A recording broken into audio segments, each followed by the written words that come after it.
Good afternoon. I would like to welcome you to the July 12th, 2023 meeting of the Housing Opportunities Commission. I'm Roy Priest, I'm the chair of the commission, and I can introduce to you my fellow commissioners. To my immediate left is Fran Kelleher, who is our vice chair. Our chair pro tem will not be with us today.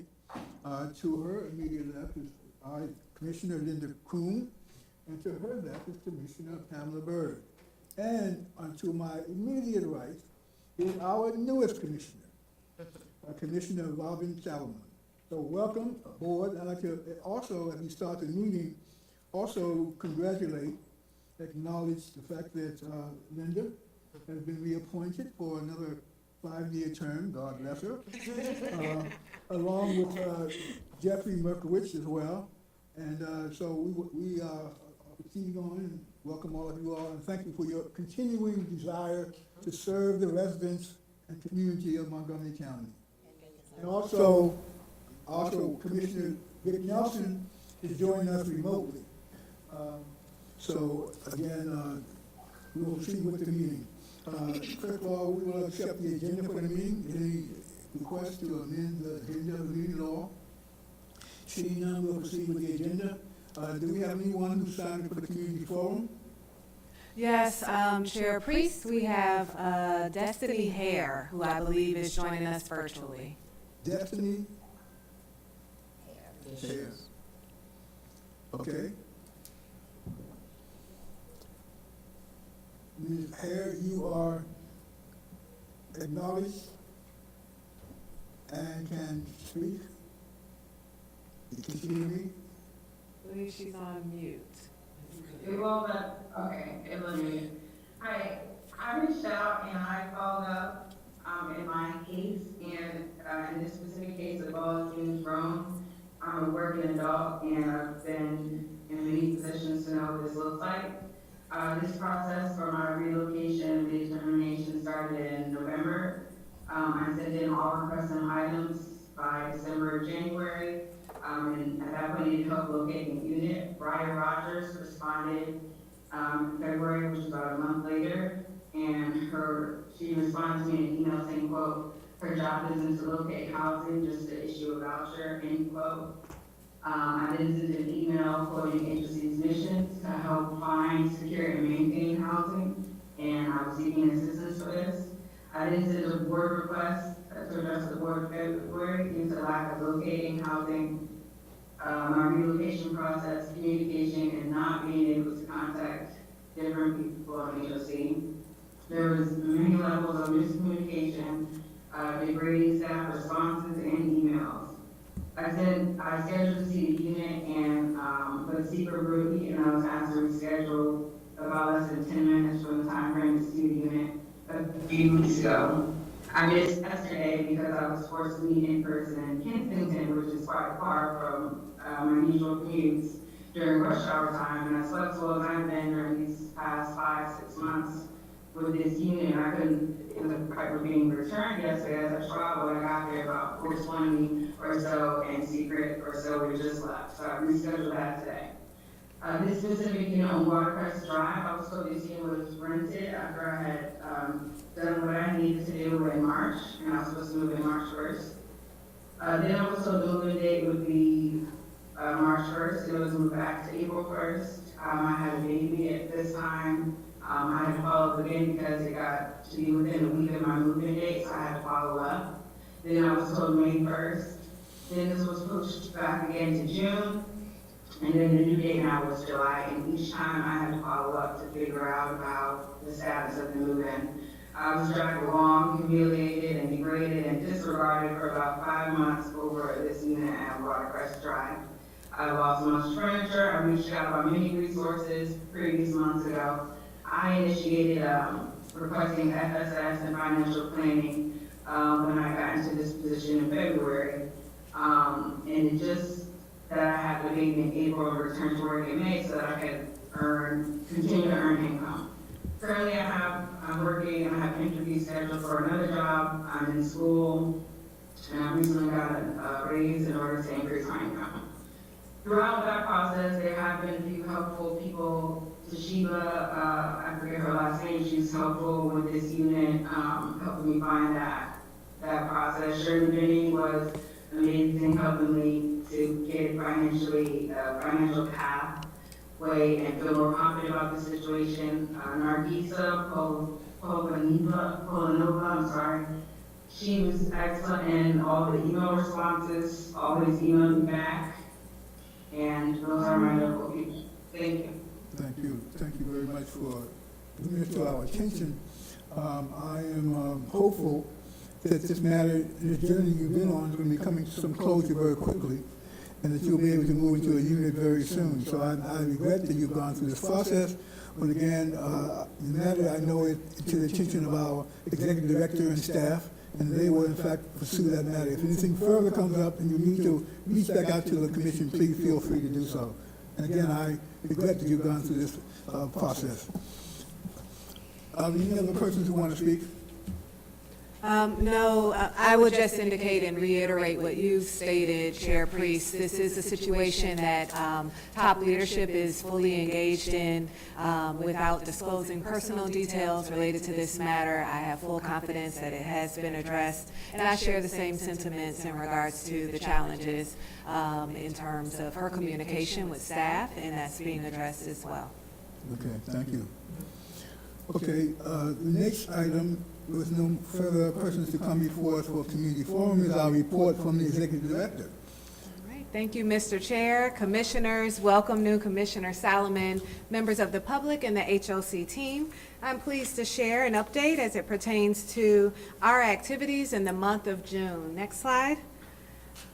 This month's highlights for the month of June include an update related to our strategic plan stakeholder engagement, our upcoming resident advisory board elections, legislative updates, highlights from our resident services division, updates from our housing resource division, real estate development activities and updates from our mortgage finance division, updates from our finance and property management division. So a lot of updates. Next slide. I'll start with what I consider to be one of the spotlights that we're extremely proud about, and that is indicating and sharing with you and the public that we have launched our stakeholder engagement process for our strategic planning. You will hear more details, a more detailed presentation is coming right after this related to the strategic planning process and next steps. But I will share that our stakeholder engagement is off to a wonderful start. We have put out information in the media, in the public, in the press, and have received an overwhelming response. Close to 1,900 surveys have been completed to date, and over 200 individuals have signed up to attend our upcoming town halls. And so our stakeholder engagement tools have a various array of outreach efforts, small group interviews, focus groups, the surveys, as you've heard, in the town halls. We've used every media form available, including social media and flyers. And as I just shared, our stats continue to increase in terms of response and participation. I do want to make sure that individuals who are watching this meeting know that they can engage with us by going on our website at hocmc.org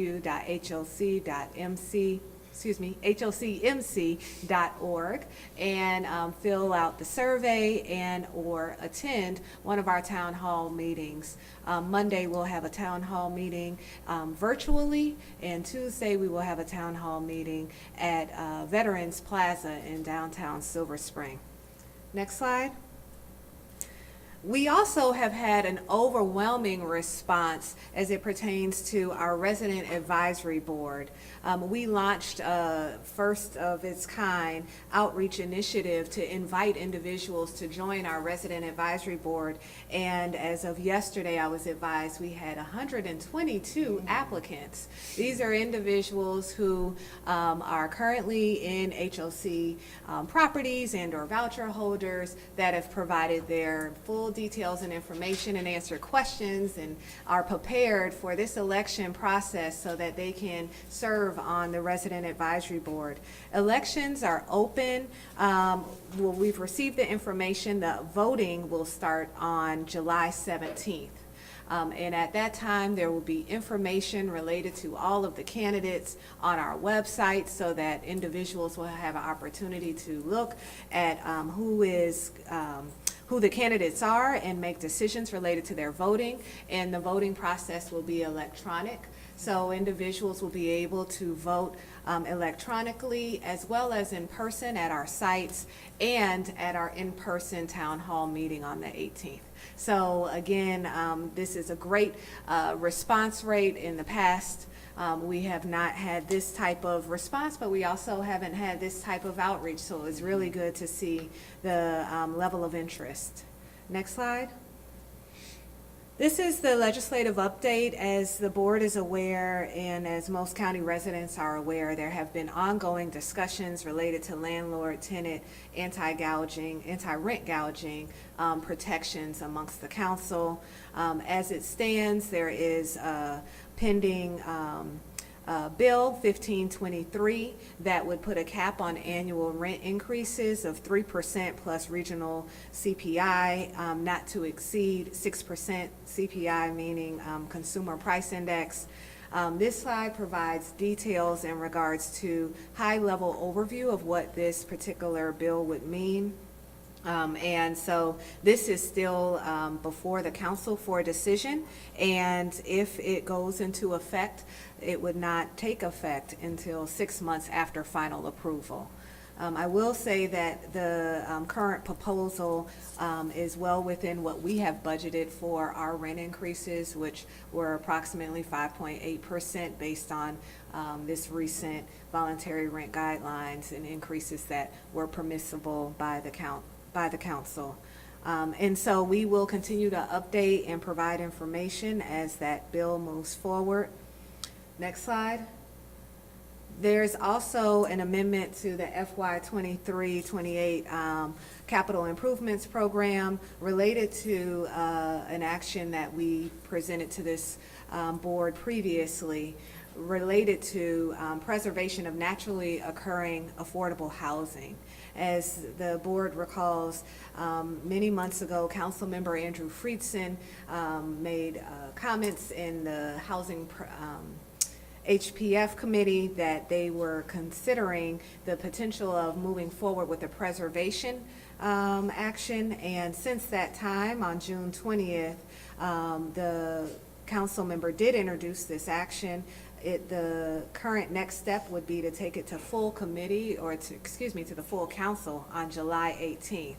And what is being asked at this time is that this bill go forward, although funding is not currently allocated for it, but it would have the potential of an initial funding of $20 million, and the funding would go towards underwriting assistance that DHCA's loan committee would review, and HOC would assist with covering the underwriting aspect of it.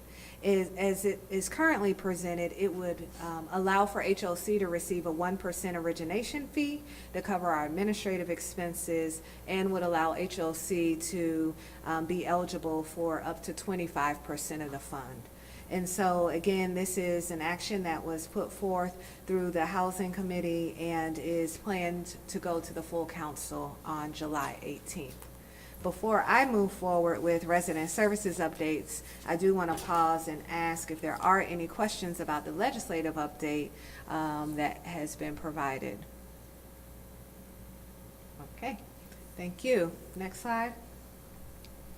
Our resident services team is continuing to be extremely active, of course, throughout the summer. There were multiple workshops on June 20th as well as the 21st, facilitated resource sharing as well as fundamentals of housing workshop, as well as our after-school program, particularly at Cider Mill with our street outreach network. Approximately 25 youth participated in the program during the month of June on Fridays and Saturdays. Next slide. We also have had a series of pop-up events and resource events over the course of June.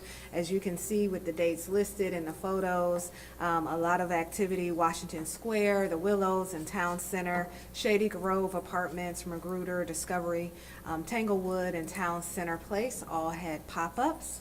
Next slide. And a series of meet and greets. There was a meet and greet activity that occurred at Magruder on June 5th, and some recreational activities, including bingo and food preservation activities. Next slide. We continue to partner with Arts for the Aging, who provided wonderful resources for our seniors at Arcola, Towers, and Forest Oaks in the month of June, as well as our health and wellness services, providing community bingo at Forest Oaks. There was a Father's Day party at Forest Oaks as well, and a field trip to the African American Museum at Forest Oak Towers in collaboration with Senior Connection. Next slide. Our Resident Services Division also continues to provide much-needed resource to our residents related to ensuring that they remain compliant in our programs. They provide support in regards to recertifications, as well as assisting with relocation as needed for residents where we have ongoing renovation. And as it pertains to rental assistance, approximately 500 households receive supplemental food with the assistance of HOC staff, and we now have a wonderful partnership with CDC Farm that delivered fresh produce to 10 households in our Fenton Silver Spring property, and in the future we'll continue to use this grant to provide food vouchers for families so that they can shop directly at the farm. Next slide. Our youth benefited from family STEM enrichment activities at Gaithersburg High School, pictured to the right, as well as Magruder Discovery STEM program with our partner from Mad Science and Microsoft's Minecraft Space Camp field trip. Next slide. And our adult education and workforce development is continuing in a positive light. We have 4 small business strategy course alumni who are currently working to legalize their businesses. Next slide. Our financial literacy coach was able to provide coaching to 25 customers and 8 individuals from the waiting list. I always pause at this moment to remind individuals who are on our waiting list that you can take full advantage of these resources by going on our website, www.hocmc.org. And so the financial literacy will work one-on-one as well as facilitate workshops, and so we continue to report out positive numbers there. Next slide. Supportive services, the program provided support to 293 participants with home visits, case management services, and assistance with paying rent and utilities. We also continue to provide support for individuals who have our emergency housing vouchers, as well as providing the ongoing support of our rent supplement program, which provides a shallow subsidy of up to $600 monthly to county residents. Next slide. In the month of June, we're pleased to announce that we had 31 fathers graduate from our Fatherhood Initiative. Next slide. And our Housing Choice Voucher Program is also continuing to trend in a positive direction. Currently, we have 158 families with issued vouchers that are searching for homes. We have 200 families that were selected from the wait list last month. There were 8 families who did request an extension of time for their 90-day time period, and 2 of those requests did warrant a referral to the Human Rights Commission. So we do continue to ensure that our voucher holders are aware of all of their rights as it pertains to reporting any type of income discrimination. Next slide. We introduced Rent Cafe quite some time ago, and we're continuing to advance with utilizing this online portal. In the month of June, 390 residents or voucher holders utilized this resource. Of the 615 that submitted their paperwork, 47 of the voucher holders in the month of June were recommended for termination, but our Resident Services Division was very successful, as always, in working with those residents. Next slide. Our resident services counselors were able to assist 24 families with obtaining and moving forward with the requirements needed for recertification, and 13 families are currently pending termination. However, we will continue to work with these families. 11 failed to respond to outreach, 1 voluntarily withdrew, and 1 did vacate. Next slide. In regards to our emergency housing voucher progress, we're getting very close to hopefully getting full utilization. We have 103 families of the 118 vouchers fully successfully leased. 5 families were issued vouchers and are searching for suitable units, and staff are currently reviewing 10 certification packages to determine program eligibility. Next slide. This month, the FSS staff continued recruitment efforts with our current enrollment consisting of 372 families. 6 new families enrolled into the FSS program this month, with 4 graduates occurring in June. Amongst the 4 graduates, you see this positive earned income increasing, which ranged from $12,744 to $65,078. And so great congratulations to those graduates. They obtained careers in the following fields: healthcare technician, a secretary, a UPS package handler, and a building engineer. So congratulations. Next slide.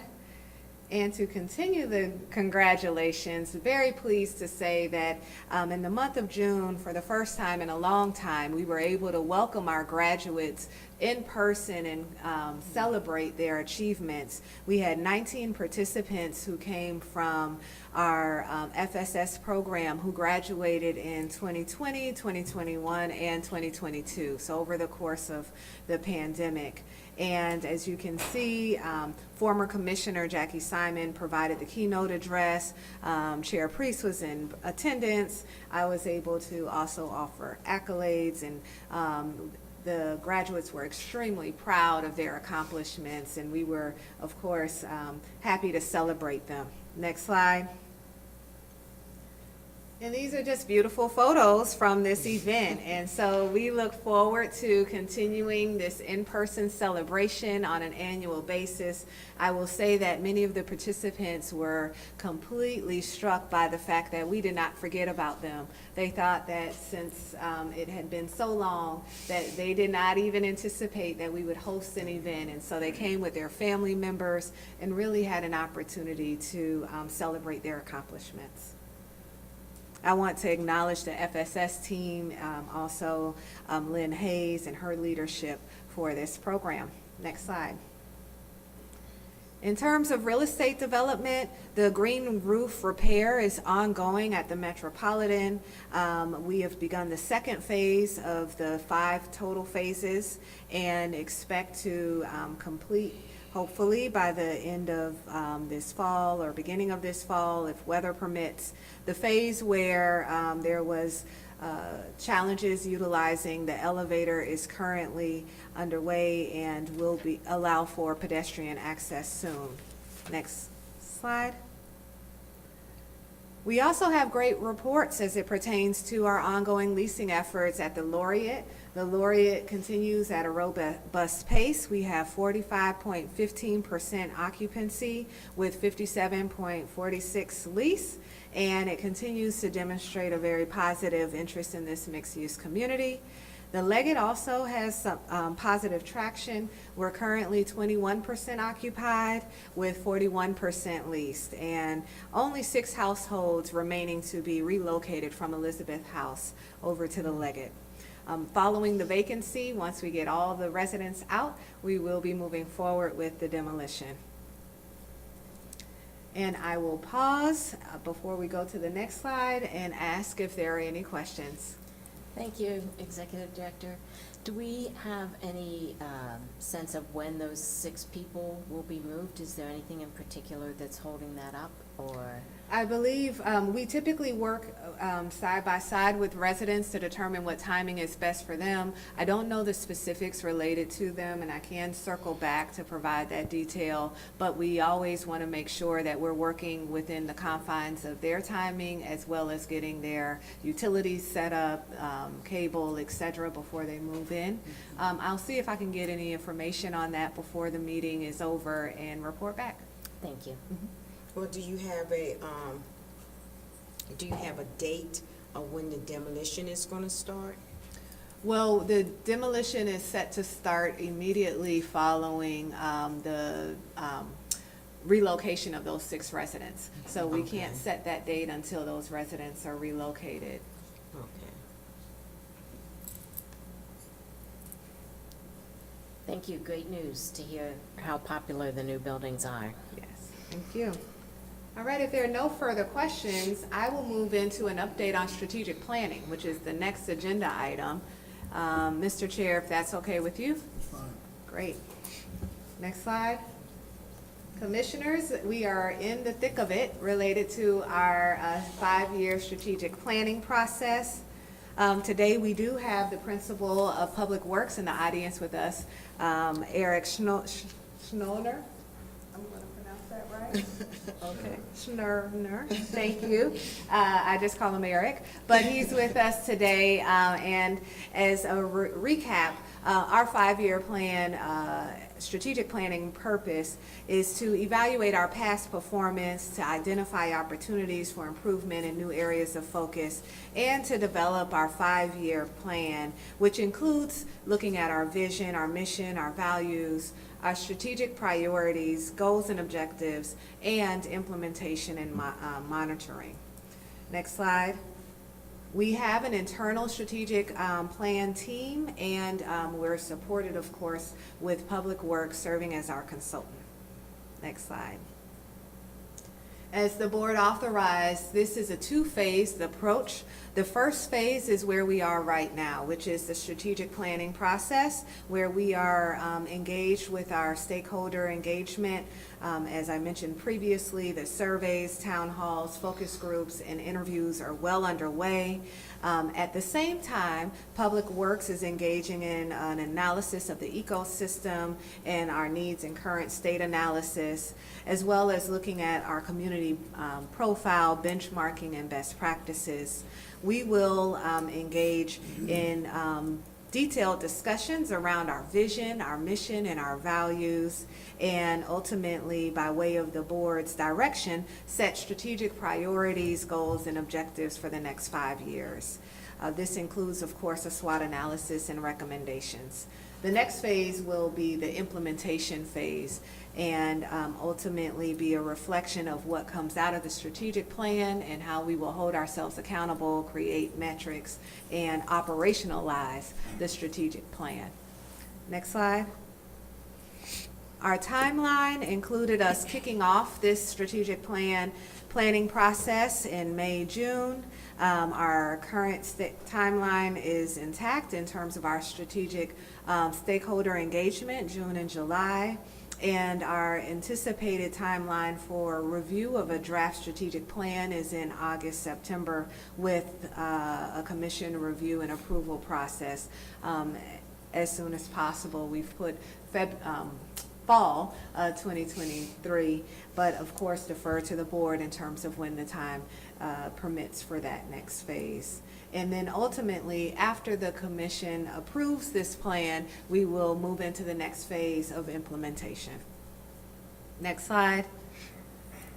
Just to continue to emphasize the work that's underway and give a little more details in regards to who has been engaged and will be engaged, you see that there is stakeholder interviews taking place and have taken place amongst the commissioners, HOC leadership and staff, the county executive and council, as well as partner agencies and organizations, nonprofit and business leaders.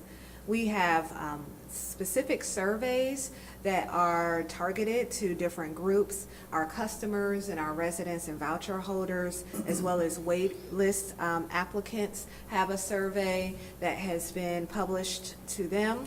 And we have the general public survey, as well as a vendors and partners survey. And all of the surveys will be open until the 31st. The questions for each are specific and tailored to those specific groups.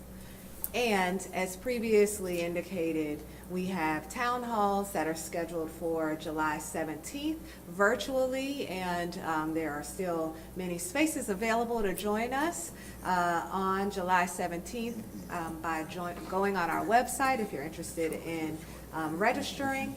It will occur between 5 p.m. to 6:30 p.m. via Zoom, and then in person next Tuesday on July 18th from 6 to 7:30 p.m. at the Silver Spring Civic Center. And as you can see, we also have identified various focus groups that are key constituents to obtain additional feedback to help inform the strategic planning process. Next slide. Our communication strategy has been robust. We have paid and earned media that I'm not certain if any one of you all have heard, but I heard twice this weekend on the radio our ad for strategic planning. We are all over the web, social media, email, and mail. And so I also provided to commissioners a copy of the postcard that was mailed out. So there's a lot of information and opportunity, and I think the response that we're receiving is a reflection that that communication strategy is working for us. And then next slide. And this last slide is an opportunity for the public as well as the board to have the electronic version of our postcard that was mailed out, but also the QR code that allows for an opportunity for individuals who are interested in taking our survey. And with that, I will pause and ask if there are any comments or questions. One question. I noticed that we've got a great deal of response from people who want to participate in our virtual and our in-person town hall meeting. I noticed the times were like an hour and a half. Now, when 200 people have registered, it sounds to me like we're going to be there and need to camp out for a while. So is our intent to let the meeting go as long as we do until every person who's registered has a chance to speak? I don't believe so. I think it will be very similar to in-person town halls where you try to obtain and allow for as much input as possible. But you also have to set some limitations in terms of how long individuals can speak and hopefully address as many questions or concerns as you can during that time frame. Okay, who's going to manage those town hall meetings, especially in person? Our consultants, Public Works, is going to take the lead in facilitation. Yeah. I understand the need for managing time and whatnot, but I would hope that we would not be so restrictive that it cuts off really good conversation. Okay, thank you, noted. Are there any other questions or comments? Okay, well, thank you very much. That concludes my report. Oh, excuse me, I actually have a real-time update to the questions related to the Elizabeth House residents. And so there are 3 residents that are a couple of weeks out. They're awaiting final approval, so they should be moving in within the next few weeks. One decided to move elsewhere and closer to their family. and the others opted to self-move. So they'll move over when they're ready in the very near future. And so those are the updates related to the remaining 6 residents. Thank you. You're welcome. Okay, we will now move to the part of the agenda, the commission exchange. Is there anything that we have to exchange one to the other? None for Good to me. see everybody. We certainly hope that all of our commissioners, in fact, will be able to be with us fully in August. We'll note that our Chair Pro Tem, Jackie Berkowitz, went on vacation, and when she returned, he unfortunately had COVID. And so he's not able to be with us at this time because of that situation. So we're glad that he is where he is and we are where we are. So with that, no further information. We'll move on to the agenda, which is the approval of the minutes. And these are the approval of the minutes of June 14th, 2013. Commissioner Priest, you're muted. Oh, is it? Oh. Okay, well, it must be a reason. So we are to the approval of the minutes for June 14th, 2023, and also for the closed session on the same day. Can I get a motion to approve the minutes, those 2 minutes? So moved. I second Commissioner Byrd. It's been probably moved and seconded. All in favor signify by saying aye. Aye. Opposed, nay. So ordered. We will now move to the consent portion of our agenda. The first item is the calendar year 2022 audit and acceptance of that audit report for 900 Fair Limited Partnership. Executive Director Andrews, you want to address that?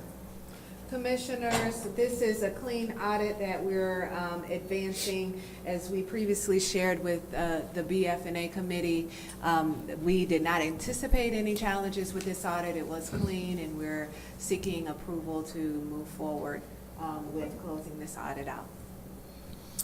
Very good. Can I get a motion to approve Resolution 23-42? So moved? Second. Probably moved and seconded to approve Resolution 2342. All in favor signify by saying aye. Aye. Opposed, nay. So ordered. The next item, which we're really happy to do, is the recognition of Jackie Simons Jr. as the HOC Commissioner and a lifelong HOC community engager. So we're going to be doing that, and so as part of that, we wanted to do this resolution to recognize her tenure. Can I get a motion to approve this recognition resolution? So moved. 2343. I second. Probably moved and seconded. All in favor signify by saying aye. Aye. Opposed, nay. So ordered. We look forward to being presented to her at the proper time, and we're going to do a recognition event for Jackie, and we'll properly make sure that this resolution is a part of that celebration. We'll next move to the next item on our agenda, which are committee reports, and I will turn to Commissioner Kelleher for the Administrative and Regulatory Committee. Thank you so much, Chair Priest. The Administrative and Regulatory Committee met, and I believe it was June 20th. We had a report from staff about the latest self-scoring on the CMAP report. CMAPs are related to voucher programs, Section 8 management assessment essentially is what they are. And I am excited to report that we have improved our performance in a very significant way. And I will let Executive Director Chelsea Andrews report the good news to you all. Thank you. Thank you, Madam Chair. I'll ask Mr. Rule to join us. We are pleased to share that based on our assessment, we believe that we have exceeded our last year's report. We have a 93% rating, which would make us a high performer, and continuing to, of course, work on areas of improvement. And so I want to give accolades to our Housing Resource Division, who continues to do the work needed to improve our programs, and also acknowledge that while there is work to do, which we will continue to report out on, we're proud to have the status of a high performer rating. I will turn it over to Elliot Rule, who's here on behalf of Darcel Cox, our Chief Compliance Officer. Mr. Rule, our Management and Compliance Analyst, will provide more details related to this report. Thank you, Executive Director Andrews. Good afternoon, Commissioners. For the record, my name is Elliot Rule. I'm a Management Compliance Analyst for HOC's Compliance Division. I'm here to discuss the submission of HOC's fiscal year 2023 CMAP certification to HUD. The Section 8 Management Assessment Program, or CMAP, is HUD's tool for measuring and monitoring public housing authority performance in key Section 8 program areas. The self-assessment consists of 14 performance indicators. For fiscal year 2023, HOC is certifying a score of 135 points out of 145, which equates to a score of 93%. This will result in an overall CMAP rating of high performer. The fiscal year 2023 score increased 5 points from fiscal year 2022. There were 2 indicators that received either partial or 0 points. Indicator 2, reasonable rent, received 15 out of 20 points. It did receive a 92% quality control pass rate. However, a 98% pass rate is required to receive full points. Indicator 6, housing quality standards enforcement, received 0 out of 10 points. There were 2 24-hour emergency issues and you cannot have any to receive points. We did originally submit 3 issues, however, IEI, the inspections company, subsequently provided additional documentation for one of the findings that was not initially provided. Additionally, 90% of other CMAP-related inspection items passed. However, a pass rate of 98% is required, and you have to meet those 2 thresholds to get any points for that indicator. HOC will continue to strive to uphold our status of high performer and will place an emphasis on oversight of the items which received less than the full amount of points. We're glad to answer any questions at this time. Are there any questions? I know this was presented before the committee. Yes, I will simply reiterate that if it sounds like it's splitting hairs to have come up 3%, the fact that we are now considered to be a high-performing agency makes a big difference within HUD, and it enables us to receive additional vouchers and opportunities for funding that are not offered to agencies that are not within the high-performing range. So it really is a huge deal that staff has put in the work to increase our score from 90 to 93%, and I'm very proud that we're back into the high-performing range. Thank you very much. It also qualifies us for potential consideration for moving to work designation from HUD, so which is a good, safe platform to be on. Can I get a motion to approve Resolution 23-44? So moved. Second. Probably moved and seconded to approve Resolution 23-44. All those in favor signify by saying aye. Aye. Opposed, nay. So ordered. We have Thank you for no your other time. committee reports for this particular meeting, so we'll move to the items requiring deliberation and/or action. There are 3 of those before us, and we'll start with the first one, which is the approval of a revision to the ground lease agreement for our headquarters building. Thank you. Thank you, Mr. Chair. Commissioners, this item it has been advanced to the full board instead of going before DevFin, because last month there was transition in board membership. And so this matter is coming before the full board for consideration. We're pleased to continue to move forward with our HQ development. As noted in the materials that you received, the specifics around this request relate to modifying our lease terms to extend to 99 years to take advantage of real property tax exemption, as well as to move forward with our final development plan. I will turn it over to our real estate team to provide additional details. Good afternoon, Commissioners. For the record, Marcus Irvin, Director of Development. I'm here to present this item as Jay Shepard, Housing Acquisition Manager. Turn it over to Jay. Thank you, Marcus, and Executive Director Andrews. Good afternoon, Commissioners. My name is Jay Shepard.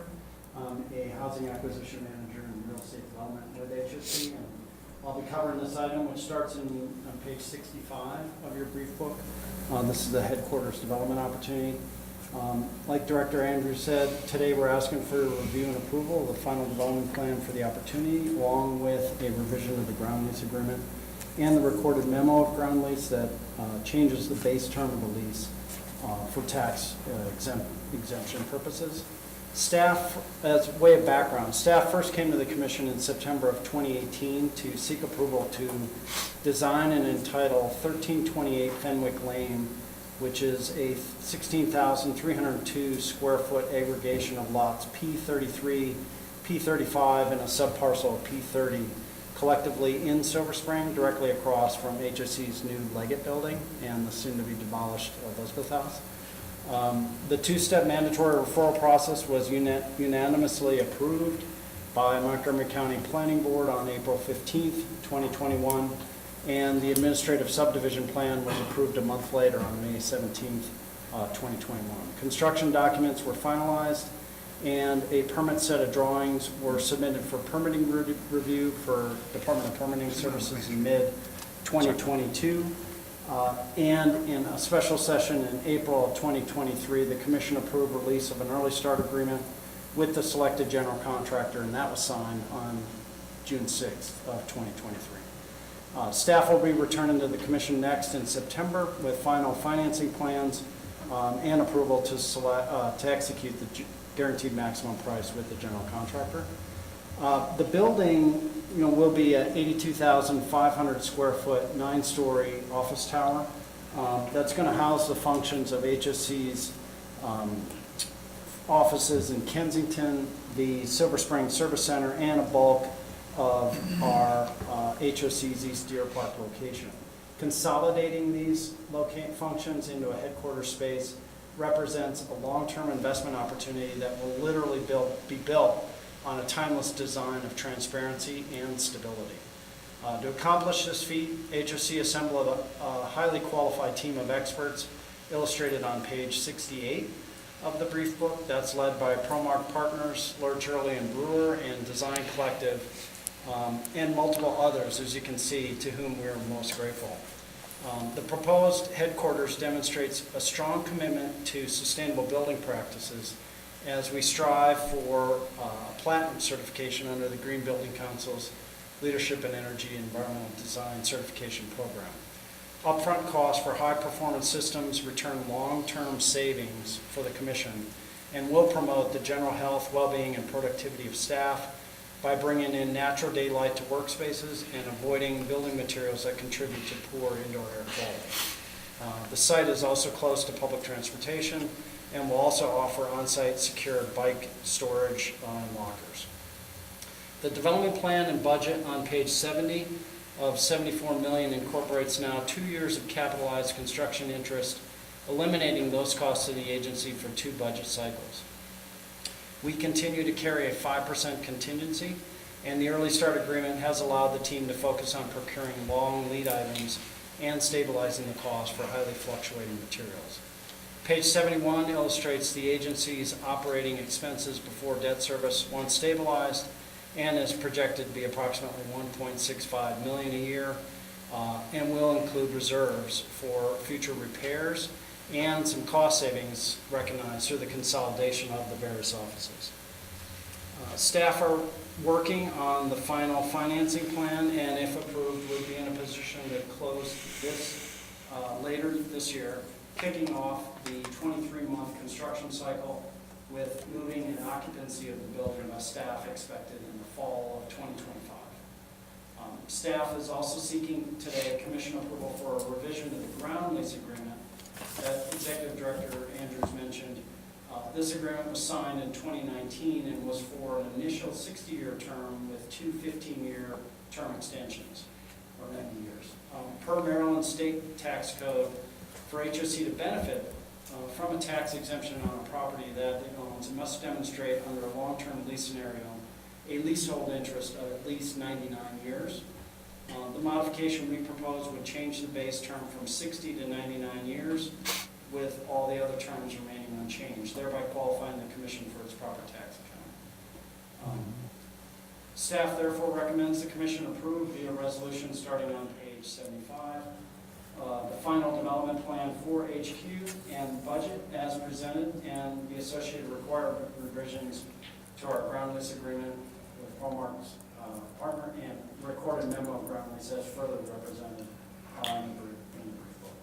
So thank you very much, and if you have any questions, we're happy to answer those at this time. Any questions? I don't have any questions, but it'll be interesting to see when you come back in September whether or not what's going on in the larger market in terms of the de-escalation of some of the items on pricing for materials and supplies and labor costs going down, that we'll see something that may be bringing our budget down, which would be a good outcome to have. But in terms of Resolution 2345, can I get a motion to approve Resolution 2345?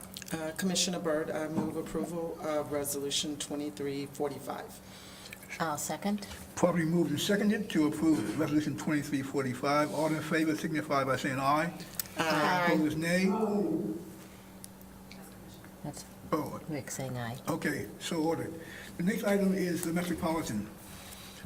Thank you, Mr. Chair, thank you. Commissioners, this matter was also advanced directly to the full board.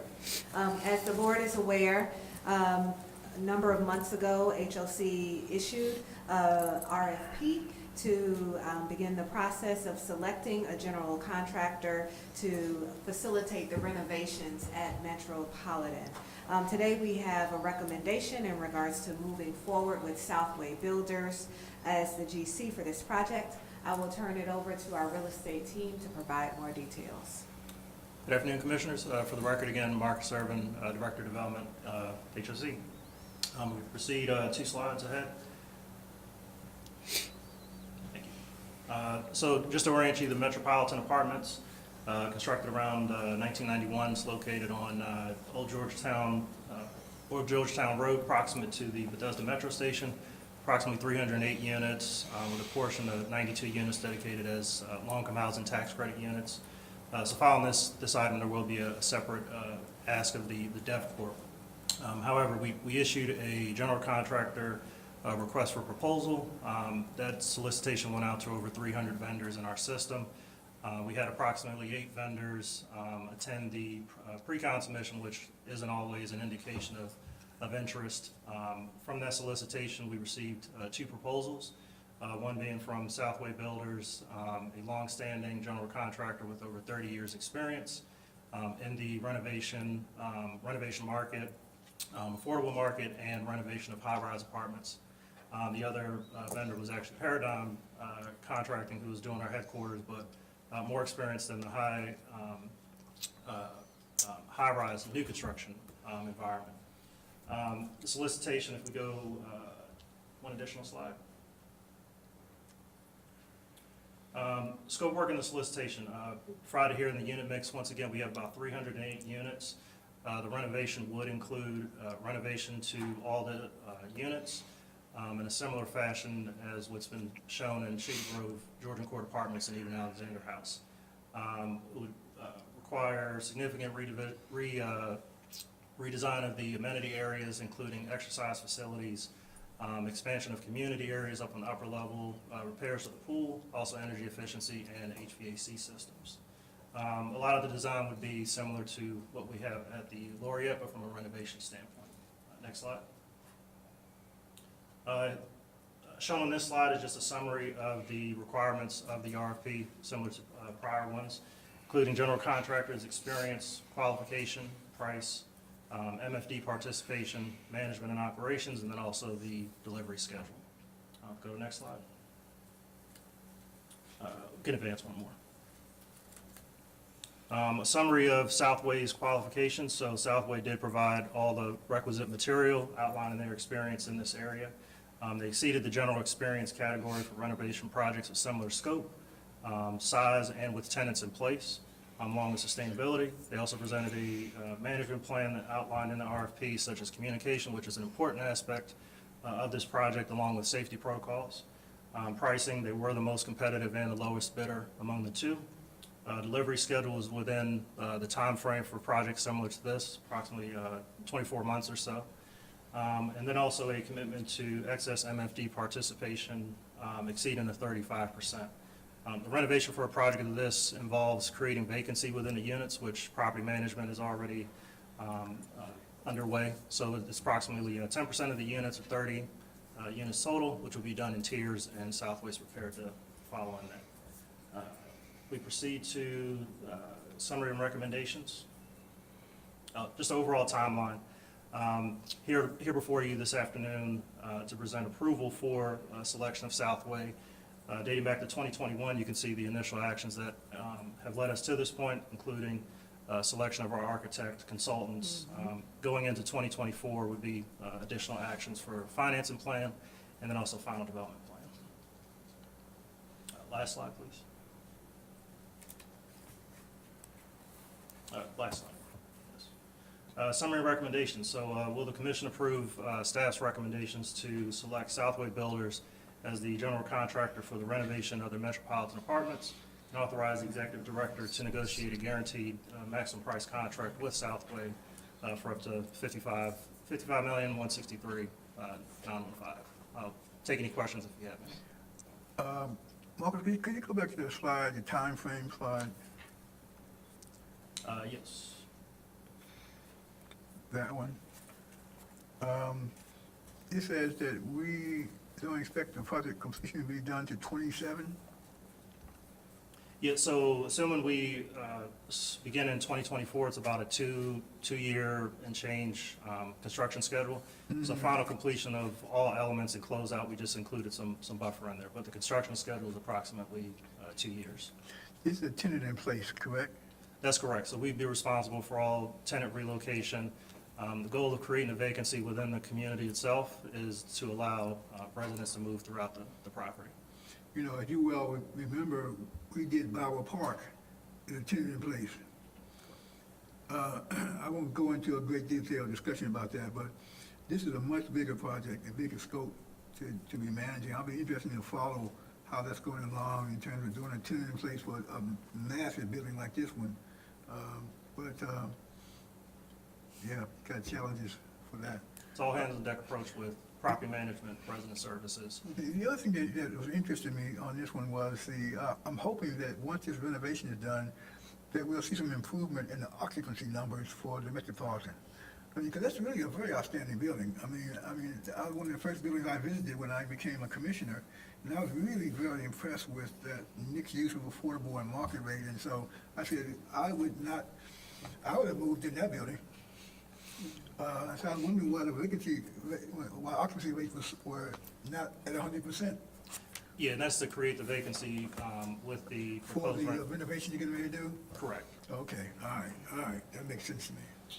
Now, is this the same building with the roof repairs? Yes. And Yeah. so we projecting that the roof repairs will be done, Yes, What? before this starts. okay, Absolutely. before it starts? Yes, The tenant, okay. absolutely. great. Two Well- separate projects. Yeah, I recognize that, but I was just asking, confirming the timeline, so. And the roof repairs are the green roof, and I know the team can explain this better, but it's No, I not get it. actually the Yeah. roof of the high rise. It's a roof that's kind of a ground floor roof that is above the metro, and someone can do a better job of explaining that. Yeah. Yeah, it's a green roof, so there's an elevated parking deck, so out on that common area, that's what we refer to as the green roof. Yeah, I just wanted confirmation on the completion of that. Okay. I wonder if you let vacancy increase, you could improve your development timeline. That's a good consideration and one that we'll explore with management and the contractor. Yeah, I found contractors love that. You Yeah. have to see how your economics are affected, but, Right. but it could improve the process. Yeah, thank you. Right. That area, Question, Yes, Commissioner Mr. Nelson? Yeah, I just want to know, was budget adjusted to accommodate the vacancy that was meant for here? Yes, it's our expectation that our property management budget will reflect the vacancy over the course of this period of time. And as it has also reflected those vacancies, it's about 36 units, so it's really negligible. But if we do increase the vacancy, we would expect to see some additional adjustments to the property budget. But as it stands, it has been budgeted in for this renovation project. Do you have interim income as a source in the deal? Typically on the renovations, yes. There will be some in place. What was the question? I didn't hear the question. If they have interim income as a source. Okay. So if you increase vacancy, interim income would obviously go down, but it's hard to predict interim income, so you want to be delicate. I'm sure you know this, delicate and what number you use. Are there any other further comments or questions? Marcus, the 36 that will remain empty, is that for the relocation? Yes, ma'am. That's part of the renovation plan. Okay. They keep turning over the units. Okay, with no further questions, can I get a motion to approve resolution 23-46? So moved. Second. Properly moved and second to approve resolution 23-46. All in favor signify by saying aye. Aye. Opposed, nay. So ordered, carried unanimously. Next item is the HOC rental assistance, opposition to write off certain tenant arrearages. Thank you. Thank you. Thank you, Mr. Chair. Commissioners, this matter was not presented to BF&A due to timing considerations, but it is time sensitive. And I have advised the committee members as to why we are recommending moving forward with this action at this time. As the board is aware, the agency has been holding close to a $9 million rental arrearages balance on its books. And with support from our federal and local partners, we've been really successful in deploying as many resources as we can to assist our residents with rental relief. I must pause and give a wonderful shout out and accolades to our resident services team, our compliance team, our property management team, our finance team, as well as our communications team, who have taken every step and every measure possible to ensure that our residents can obtain access to CDBG, rent relief resources, and also had an opportunity to deploy the $3 million we received from the county to assist residents with rental arrearages as well.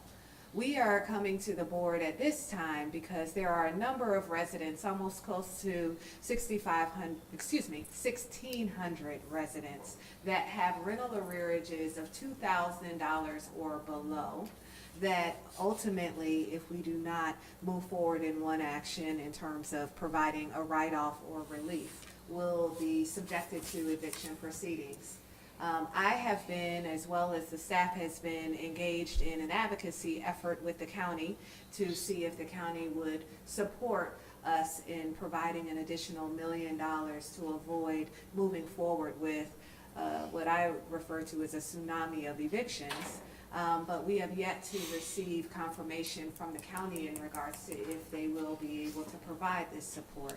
In lieu of the county providing us with a resource, we have taken an opportunity to evaluate our options. Our acting CFO and Chief Development Funds Officer, Tim Getzinger, will explain the details of this current request, and we seek your input and direction. And with that, I'll turn it over to Tim. Thank you, Executive Director Andrews. Good afternoon, Commissioners. For the record, again, my name is Tim Getzinger. I'm the acting CFO, as well as the Chief Development Funds Officer.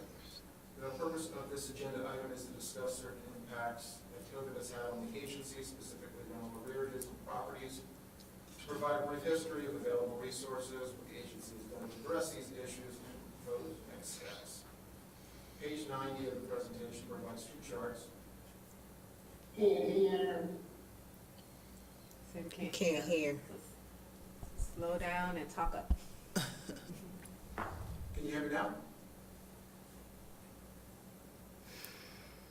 Excellent. Page 90 provides two charts. One is a summary of arrearages by arrearage amount. The other is a summary Oh, of Tim, properties. make sure you're not muted. Okay, good. Sorry. The other chart is a summary of properties with over 100,000 in arrearages as of the end of May. As you can see, arrearages as of May sat at about 9 million. For context, historic averages were closer to 2 million. To combat the crisis, the county administered rental arrears programs known as the ERAP, Emergency Rental Assistance Programs. These were funded at $58 million and $25 million apiece. HOC utilized these programs to the greatest extent possible and met with the county on numerous occasions to offer pragmatic suggestions to streamline the process. These funds were not the easiest to access, but we did do our best and we maximized the amount that we could receive under these programs. Although the current arrearage figure is comparably high to historic levels, it is down from Q2, when at the close, the tenant receivable balance was actually at $11.4 million. Since that time, staff has worked diligently to utilize other available resources, including unspent HIF recordation rental assistance, which was funded in FY21 and FY22, when we were able to reallocate that and apply about $2.2 million in quarters 3 and quarters 4 of this fiscal year. Additionally, HOC is administering a federal rental assistance program for the County Department of Housing, which is the CDBG-CV, which Executive Andrews mentioned previously. This provides, again, assistance for arrearages, and it's both for HOC as well as other county nonprofits. We've been approved to $825,000 to date and have applied $712,000 to the books. Utilizing these resources helped to reduce the arrearage amount, but the HIF money has been spent, and we accepted the last CDBG-CV applications last week. Recall that in 2022, the county provided HOC with $3 million for arrearages. At the end of June 2023, HOC applied this funding to residents with arrearages between $2,000 and $10,000. We waited to apply this funding as it was the least restrictive program, thus the easiest to use, which enabled us to maximize the other funding sources previously mentioned. Per the aforementioned chart, this accounts for $2 million, $2.8 million in arrearages for that $2,000 to $10,000 range. Given that tenant balances fluctuate, HOC was able to apply approximately $2.5 million. This provides HOC with a balance of $500,000. We met with the county at the end of June requesting additional resources and have yet to hear back. There was, again, unspent HIF recordation rental assistance revenue in the amount of about $580,000, which we have requested from the county for us to be able to repurpose. That would then provide us with almost $1.1 million if that request is approved for rental relief. Staff proposes that this funding be applied for the arrearages for the tenants that are between that $0 to $2,000 range. For the chart that I keep on mentioning, there's about $1.2 million of arrearages there. But we don't know whether or not the county is going to allow us to utilize that $580,000. We also don't know if the county is going to allow us or provide us with any additional funding. So the purpose of this item is to impress that if we are able to, if the commission approves the action which we are proposing, which I will get to, we will be able to positively benefit 90% of the residents that have had arrearages. So only 10% will face lease enforcement, and these are all for residents that have a sizable balance over $10,000. So since the amount of resources is unknown at this time, we do know that we have the $500,000. What we are asking for is the authority to write off whatever that delta is. The maximum delta write-off would be $1.2 million. Precisely, it is $1,218,635. It won't be that high because we have the $500,000 and we might have the $580,000. The county might step in. But we do need the authority to be able to write off whatever that delta is. Again, it could be as low as $110,000. It could be a little bit more. But for the commission's deliberation and approval, the question is whether or not the commission wishes to accept staff's recommendation to authorize the write-off of certain tenant arrearages not to exceed $1,218,635. The write-off amount is expected to be lower as HOC will utilize existing resources first. The fiscal impact of this action is actually minimal because this write-off would adjust the balance sheet to remove the age receivable balances. And with that, I would be very happy to answer any questions. How many payment plans do you have? Commissioner Solomon, we actually have not proceeded with entering into repayment plans with any of these residents at this time. We were seeking guidance in terms of if we should move forward with eviction proceedings. If we were to move forward with eviction proceedings, we would evaluate each tenant on a case-by-case basis related to the potential of repayment plans. But we have not done so yet, and we have not moved forward with any eviction proceedings to date since the beginning of the pandemic.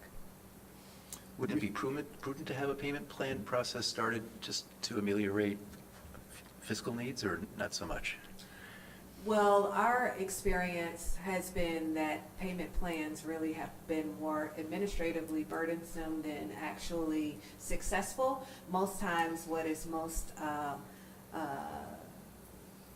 helpful is to enter into those plans once you are before the court, because they are now enforceable.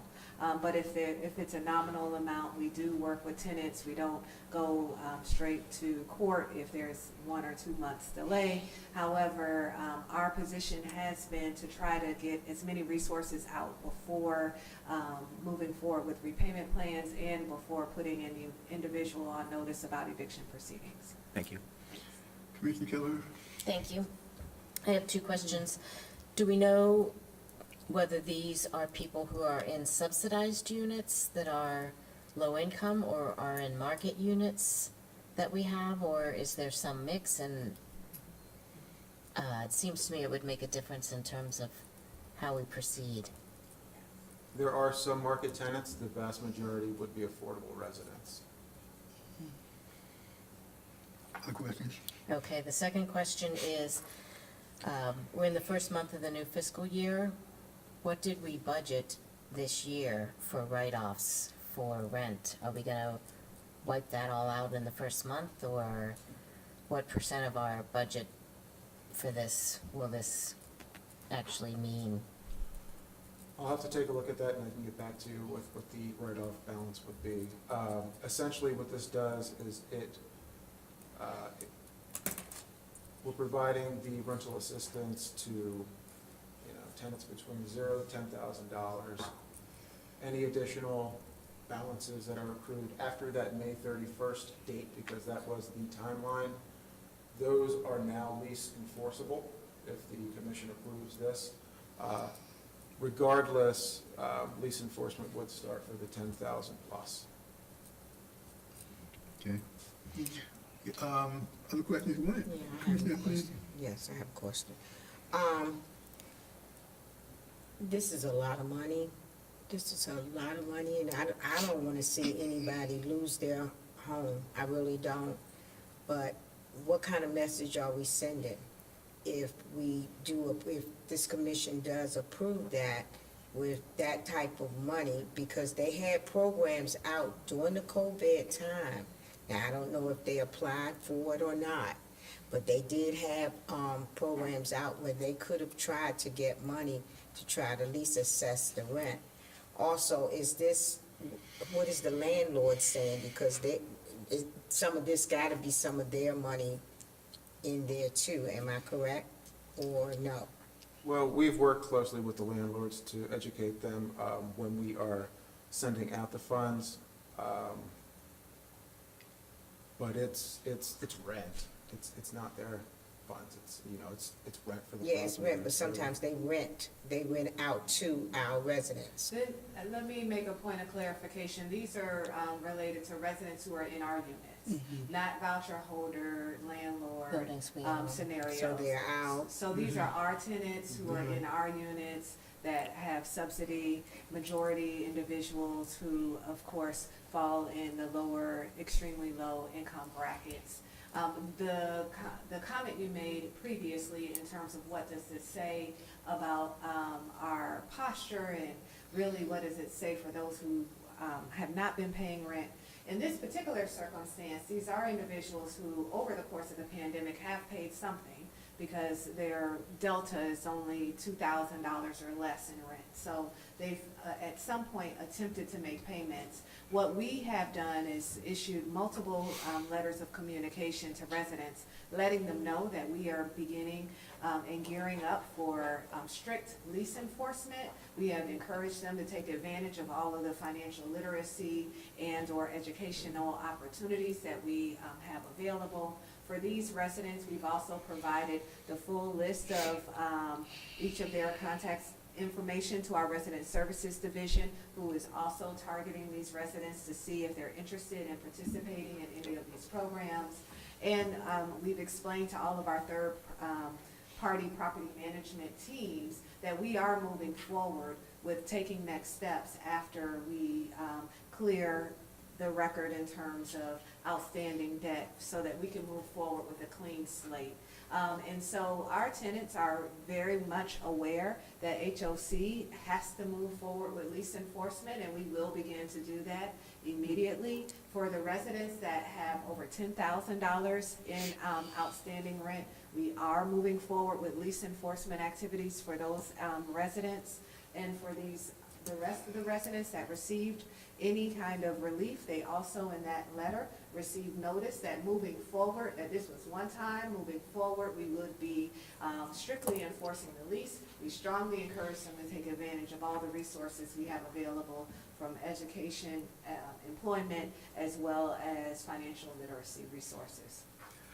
And so, to piggyback on that, are the residents made aware that we're providing this write-off of their arrears? How does that, can you explain that, Tim, how it would work? We sent letters to everyone that received the funding between the 2 and 10,000. And for the 0 to 2,000, we sent letters advising them of the different programs that were available. If this is approved, then we would be sending the letters notifying them that those arrearages have been covered. Okay. You say that again, you send them a letter stating what? That as of May 31st, the arrearages accrued have been essentially zeroed out. So they are responsible for all rent from that point moving forward, and that lease enforcement is now effective. Okay, I didn't hear the last part. Okay. Yeah. And that's the approach we took for the residents who received the county funds between the 2,000 and 10,000 arrearages. Plenty They of funds received a out there. letter indicating that they received this one-time funding, that they now should understand that lease enforcement is imminent, they must remain current, these are the following resources available. But that's the type of communication that these residents would receive in reflecting that the board has taken action, but moving forward, they need to remain in lease compliance. Yeah, I guess my greater concern, is I understand their income, I understand all the impacts of COVID, but I'm also concerned too about the message that it does send, that basically, your arrears was wiped out. We, to me, should think about some type of repayment, even though we may not get it, but just to provide something that is just not something, just even though it is given and we probably don't expect anything back, I think I would like for us to at least consider some type of repayment. I know you said it's administrative burden, but again, it's just perception that people who are paying for this, that, hey, this was just wiped out and there's no recourse from the residents. So that's just my concern about that. I mean, I think that that's a legitimate concern. I think what we are doing is really, in a way, reflective of what has been going on to try to address universally, not just in Montgomery County, but across this nation, how do we deal with this situation that's occurring because of COVID, where people have been unable to pay. And that's why we have legislated rent supplement programs. That's why we have the ERAP program and other things that were available to address the fact that we didn't want our entire housing industry to sink into the water. The landlords and owners would be able to, in fact, continue to maintain their properties while there was this, in fact, inability, in many cases, for people to be able to pay. Now, I totally agree about the messaging. And I think that for us, the messaging becomes that we take the action that we have indicated we're going to take after this is over. If we don't do that, then in fact, we have in fact forfeited our responsibility. And I don't think we've got to end that kind of communication, because what happens is that it's a culture that's been created, not just in Montgomery County, but around this country, that people, landlords are dealing with this situation. People are not willing to pay, or now have become strategic in not paying because the condition of the properties in which they're living in warrants that they're going to hold back rent. This would occur because landlords have not been able to invest because they have not had the income coming from the people to maintain some of these properties. So it's a very difficult situation.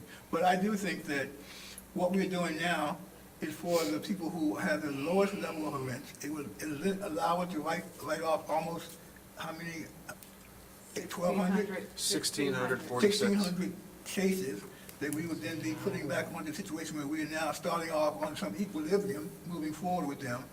And we have already offered through the $3 million from the county a write-off for those people between 2 and 10.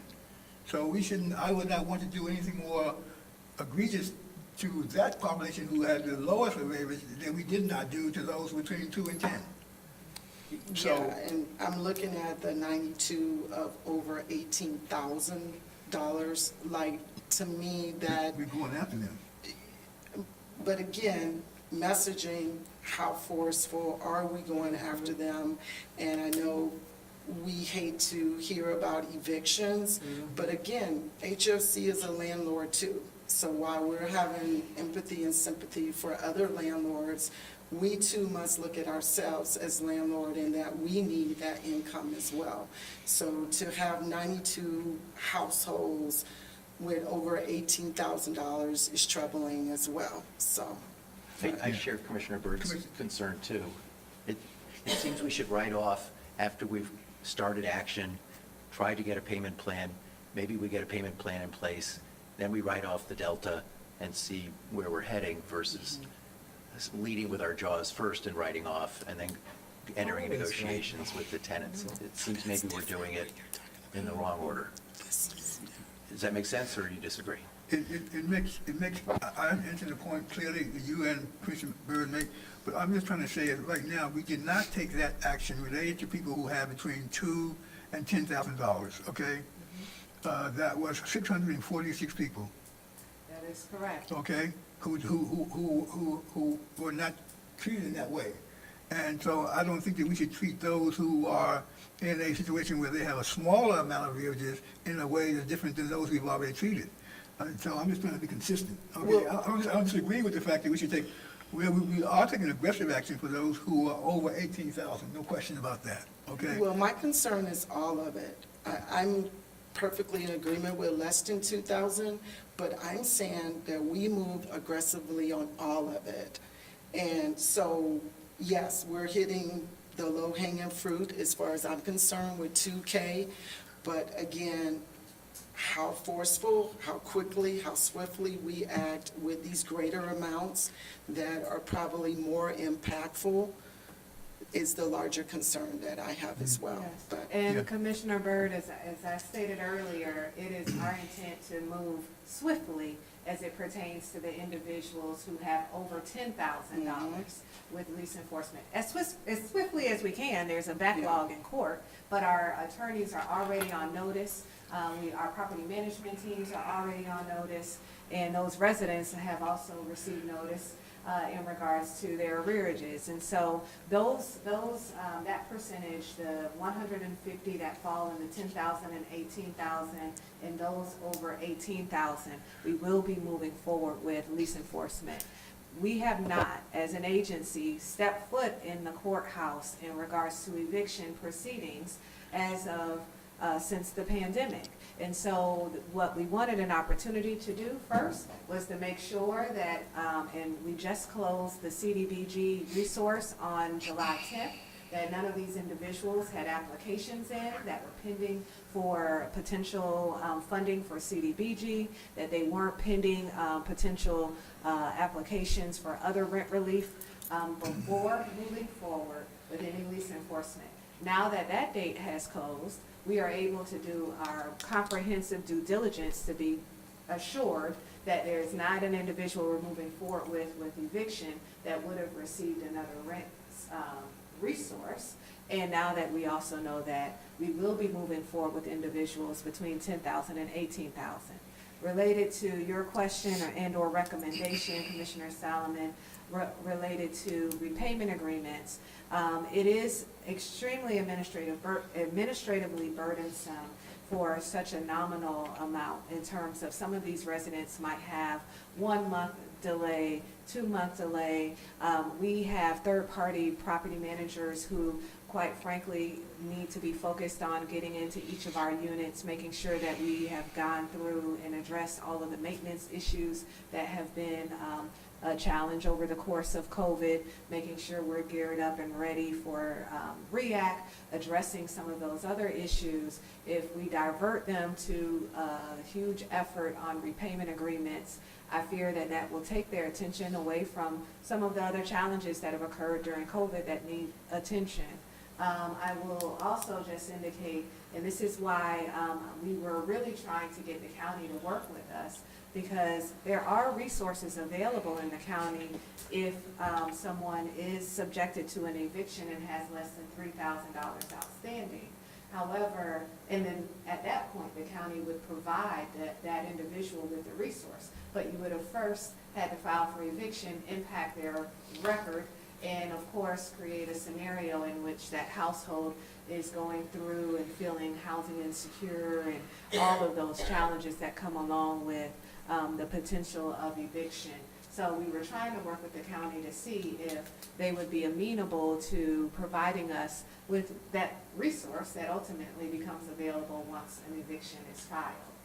I'm still hopeful that they will work with us and work with our residents, but if not, this does not have a fiscal impact. I will say if we have to move forward with entering into repayment plans, enforcing lease enforcement for close to 1,600, because remember, since we weren't doing this monthly, you now have this huge backlog that is not normal in a normal sense in terms of how you address on an ongoing basis lease enforcement. So you now have 1,700 outstanding potential evictions.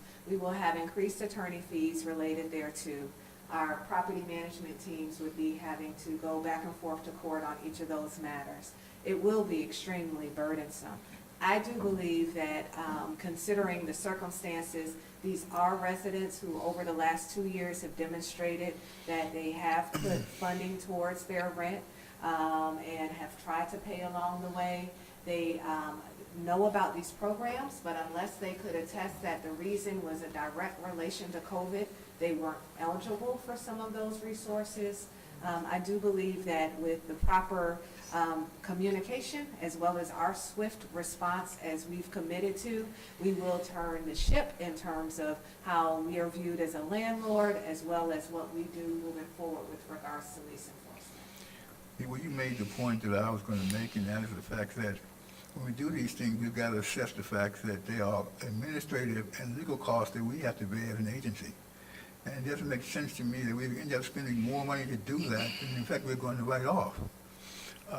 So I think that, you know, I totally understand and have empathy with and support the idea that have been espoused by commissioners related to what the message is that goes out to anybody who is doing business with us related to their responsibility to pay us regularly. We totally have to do that. And I think that we have this conversation every time you all come to us to write off on a quarterly basis. Yeah, yeah. Back on payment. So this is not a new conversation we're having here, okay? And we know that there are, in fact, ongoing obligations on managing any kind of property where you're going to have to deal with this. And right now, we're trying to deal with cleaning up a problem that we have in front of us. So we can clean up 1,600 cases for potentially no more than $1.1 million, and perhaps less because we have other sources that can come into it. I think this is a prudent fiduciary financial approach to take. Without a budgetary impact, because it's not taking away from one of our funding sources at this time. It's just, it is a write-off. I think as we are landlords, I think the people, I see the people down here that, just ones that don't owe that much. But we as landlords, how are we gonna ever open up our list of people that are waiting for a place when we keep catering to, and that's what we're doing. We're catering to the ones that haven't paid. And there was programs out there, a lot of programs out there. Now, whether they got it or not, I don't know. But there was programs out there, and we're still, we're catering to them, trying to, we want this, the commissioners to say that we don't, to do this as a write-off. And we do this quarterly. We do write-offs quarterly. And you guys say that it'd be death, they skipped out on rent, different things like that, but this is not that. This is where they just didn't play because of COVID, and maybe they lost their job or whatever the case may be. And I'd like to speak on behalf of the residents. You know, I don't think that we have a group of residents who are of the mindset that they don't want to pay us for the provisions that we make of housing. And I think people have been severely affected during this last 3 years about the ability to hold, maintain jobs, and have adequate resources to do it. And that's been recognized nationally. It's recognized nationally in the fact that we've appropriated in this country billions of dollars to cover the efficiency by creating these emergency rental assistance programs. That's a national awareness, we've got a national problem. And so it's not because if we think that people are taking advantage, there are people who have, no question about it. No question about it. You know, there are people who in some cases got direct payments of rental assistance funds and use those funds to not pay their rent. No question.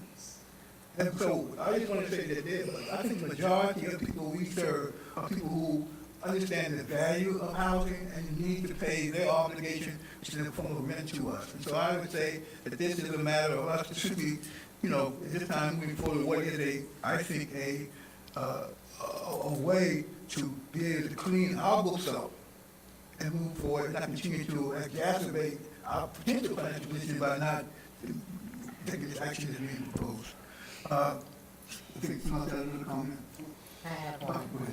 This may be way too philosophical, but we always talk about being a quasi-governmental institute, which in fact we are, and sometimes that works to our benefit. I think this is a situation where we can't control the criteria for those billions of dollars that were handed out to apply them the way we think is best, and we're at the mercy of other parts of government that can tax and can provide these kinds of resources. It's a little odd to me that we started in the middle in terms of who was given the mercy that we granted with the funds we were able to get, as opposed to seeing how many we could spread the peanut butter across with starting with the lower amounts. But that's a decision that's water under the bridge, and my sense is we may need to take this final act of mercy, even though we can't say where the money is going to come from other than other people paying rents, that we have that 5% discretionary income in our budget that we use this way to help keep people housed. It's just, we don't have the authority to set the criteria. It was set by others, and we are stuck playing their game and having to make up the difference. I would say it's been my experience that it's a minority of tenants, but there are, when the eviction moratorium started, there was a distinct minority of tenants, even in project-based Section 8 properties, who just chose not to pay. And my experience has been that the site staff knows often who those residents are, who's struggling legitimately and who is not. And sometimes talking to the site staff, you can get an insight on who's choosing not to pay, and maybe we're more aggressive there than people who have legitimate issues. But I don't think anyone believes 100% of our arrearages are legitimate in terms of desperate need. And often the site staff is pretty knowledgeable about who's just choosing not to pay, and maybe those people we accelerate. My guess is, Commissioner Solomon, that they would be in the 10,000 and above as opposed to the under 2,000. Yeah. If I could, just one time, I don't want to cut off discussion, it's very valuable, but I would like to call for a motion on this matter, to get a motion to approve resolution 23-47. Can I get a motion? I'll move. Can I get a second? Second. Been probably moved and second to approve resolution 23-47. All in favor, signify by saying aye. Aye. Aye. Aye. Those opposed, nay. The motion carries. And thank you for the conversation, and I think it's very beneficial. And I think, Attorney, the views that have been expressed here are ones that said, all we want to do is people recognize that there's an obligation to living in our property, and we want to enforce it, and they have the obligation to meet it. Absolutely. And we will do that and continue to do it. Okay, so we will look very hard at what actions that you are going to take relative to the other people who owe us a large amount of money. And we will report out. Thank you. Okay. Rest assured. Thanks. Thank you. Okay? We will now recess HOC's monthly meeting in order to convene meetings for the development corporations. Each development corporation held its annual meeting on June 14, 2023, and the meetings convened today are for the purpose of approving those minutes. In addition, one development corporation will meet to consider entering into a contract for renovation. I will now call the meeting of the Alexandria Development Corporation to order. Is there a motion to approve the minutes? So moved. Is there a second? All in favor, signify by saying aye. Aye. All opposed, nay. I So abstain. ordered. I abstain. With no further business to come before the corporation, this meeting is adjourned. I now call the meeting of the Barclay Apartment Development Corporation to order. Is there a motion to approve the minutes? So moved. Is there a second? All in favor, signify by saying aye. Aye. Opposed, nay. So ordered. We will note for the record that Commissioner Salmon is a new commissioner, and so therefore is not voting on these matters, okay? So we won't need to change. I will now call the meeting of the Brookside Grand Department Development Corporation to order. Is there a motion to approve the minutes? So moved. Is there a second? Second. All in favor, signify by saying aye. Aye. Opposed, nay. So ordered. With no further business to come before the corporation, this meeting is adjourned. I now call the meeting of the Diamond Square Development Corporation to order. Is there a motion to approve the motion? The minutes? So moved. Second. All in favor, signify by saying aye. Aye. Opposed, nay. So ordered. With no further business to come before the corporation, this meeting is adjourned. I now call the meeting of the Glenmont Crossing Development Corporation to order. Is there a motion to approve the minutes? I move. Second. I second. All in favor, signify by saying aye. Aye. Opposed, nay. So ordered. With no further business to come before the corporation, this meeting is adjourned. I now call the meeting of the Glenmont Westerly Development Corporation to order. Is there a motion to approve the minutes? So moved. Second. I second. All in favor, signify by saying aye. Aye. Aye. Opposed, nay. With no further business to come before the corporation, this meeting is adjourned. I now call the meeting of the Magruder Discovery Development Corporation to order. Is there a motion to approve the minutes? So moved. Is there a second? Second. All in favor, signify by saying aye. Aye. Opposed, nay. With no further business to come before the corporation, this meeting is adjourned. I now call the meeting of the Metropolitan Development Corporation to order. Is there a motion to approve the minutes? So moved. Is there a second? Second. All in favor, signify by saying aye. Aye. Opposed, nay. So ordered.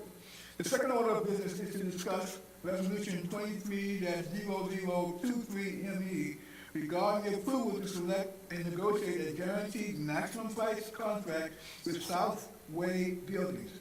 Executive Director Andrews, I will turn it over to you for the staff presentation. I think we've already had the presentation of this matter in our earlier one, so I don't think we need to have that presented again. For the record, there should be some comments made in terms of this particular matter. This is a matter in which we're requesting permission from the Dev Corp to move forward with the general contractor for Metropolitan. We're seeking permission to move forward with selecting Southway Builders.